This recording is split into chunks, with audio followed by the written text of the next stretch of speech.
guys! So I finally managed to finish Paper Towns! Yeah! When I say finally, it makes it sound kind of cruel, like it was a slog to read or whatever. It wasn't. I loved the way John Green writes, but life seemed to get in the way of me reading this. As you may remember, this was the #1 book in my summer TBR pile. It's November and I'm on book 2 of my summer TBR. Life got in the way, but I'm now reading again and I'm happy and it's amazing. So yeah, I definitely had a really disjointed reading of Paper Towns, which affected my view of it a little, but I'll get onto that later. Paper Towns is a book about two friends, Margot and Q, who are really close in their childhood and they just grow apart as they grow up. Completely natural. But then in their senior year, Margot takes Q on this like wild night of adventures, and then she disappears and leaves him all these clues to try and find her again, which was really cool. I loved the sense of mystery and all the clues and how they tie up together, because I love things like that. That's probably why I love Sherlock and stuff. Love mysteries. And so yeah, that was interesting. So like I said, I had a really disjointed view of reading the book, and I kind of feel I would have appreciated it more if I was able to read it continuously, because things like the fact it's split into 3 parts I forgot about until I was on a 7-hour train journey and I got to part 3 and I was like, oh yeah, that's how this book's structured.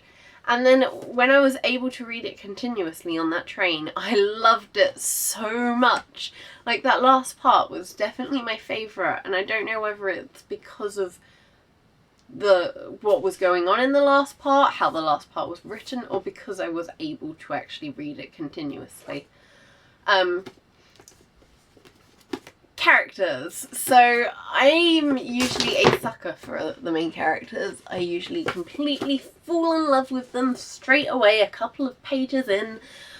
This didn't happen in Paper Towns, which was really odd. I was kind of confused. I never got that attached to Margot or Q, and I don't know what that was, but the 3 characters I loved completely were not exactly the minor characters. They're like just below Margot and Q in the hierarchy, but Radar, Ben and Lacey, I loved them. I felt they had a little bit more depth than Margot and Q. I thought they were utterly hilarious.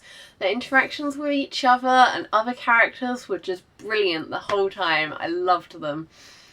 And so this book I would definitely recommend to people who enjoy other John Green books. I think there's just a way of his writing where, even though none of his books I've read so far are overly similar, you're just going to enjoy them if you enjoy, like, the way he writes. They're just all, like, I enjoy them. Like, I think if you enjoy one John Green book, you're going to enjoy them all.